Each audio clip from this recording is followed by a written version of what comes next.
Tuners and tuning. Well, again, there's not much to say about this really.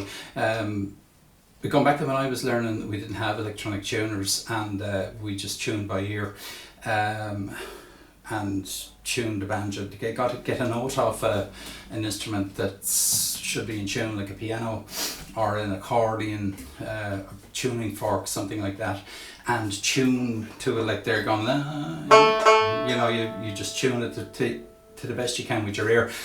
Were we always right and stuff like that? Of course not, no. Then electronic tuners came in, and they're just brilliant. I mean, you're just sure that you've got your banjo in tune or your instrument in tune when you tune it with an electronic tuner. So the best way to tune your banjo is with an electronic tuner or any instrument, and so I definitely recommend having an electronic tuner. This is your electronic tuner here on the end of the banjo, and if I hit the first string, the thinnest string here, my E string, if I hit that, this will tell me whether it's in tune, flat in pitch or sharp in pitch. If it's sharp in pitch, the LED indicators will go above that blue line and turn red.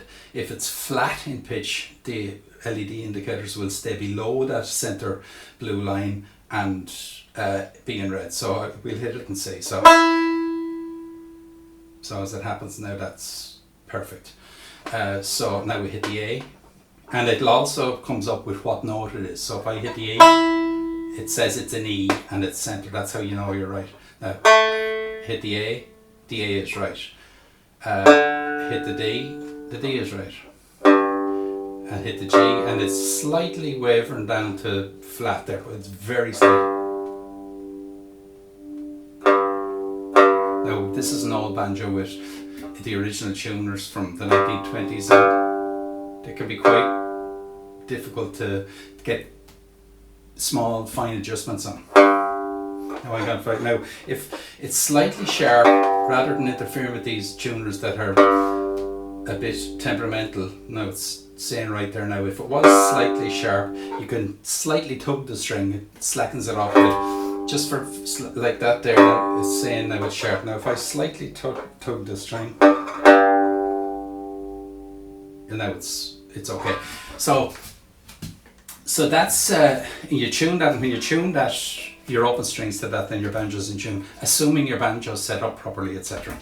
So that if you didn't have that, and your ear, you can tune to you know, your A string, say, or you say you can tune your E string to a piano, and you get that right, and you're happy enough that that's right. Then what you do is you go to the 7th fret on the next string down, the 2nd string, and you get that the same as the 1st string. So you tune the 2nd string to where its 7th fret is the same and sounds the same as the 1st string, because the 7th fret on the 2nd string is the same as the string above with the 1st string open.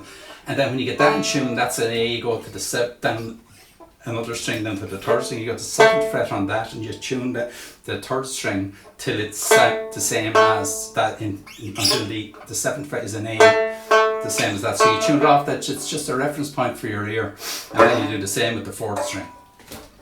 And that's how you do it. Or if someone was playing notes on a piano or an accordion or something like that, you could tune your E to it, you could tune your A to it, you could tune your D, get them to play a D, get them to play a G, and just tune all the strings like that. But you're tuning by ear, and your ear has to be able to tell you whether you're right or wrong. If you don't have a great ear for that, your tuning isn't going to be right. And even if you do have a good ear for it, it's not going to be as accurate as with an electronic tuner.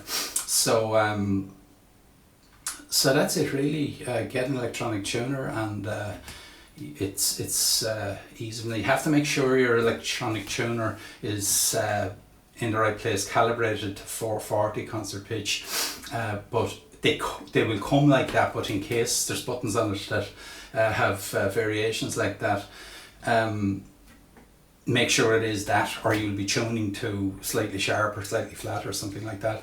And the other thing is, if you're tuning to an E, you hit that and it says E, but is it the right octave E? Now your ear should tell you whether that's you know, in or around the octave of what you want. But you could, you know, tune, or don't start tuning this string and it's maybe down to a D or something like that, and you're not aware of it, and you're just looking at the blue line and it's in the center. It's in the center, but if you're not taking note of what the letter is on it as well, whether it's an E or a D or whatever. So they're just the things with tuners and tuning. I can't think of anything else that you can say really about that. Okay, thank you.